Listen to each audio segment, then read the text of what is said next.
బీరకాయ పొట్టు పచ్చడి చేస్తున్నా ఫ్రెండ్స్. నేను బాగుంటుంది, టేస్ట్ మాత్రం సూపర్ ఉంటుంది. కావాల్సిన పదార్థాలు బీరకాయ, కొంచెం బీరకాయ పొట్టు రెండు కలిపి కడాయి పెట్టుకున్నాము. స్టవ్ వెలిగించుకున్నాం. ఇప్పుడు జీలకర్ర, ధనియాలు,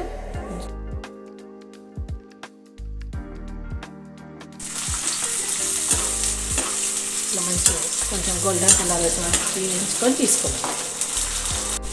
బీరకాయ పొట్టు వేసేసుకొని కొద్దిగా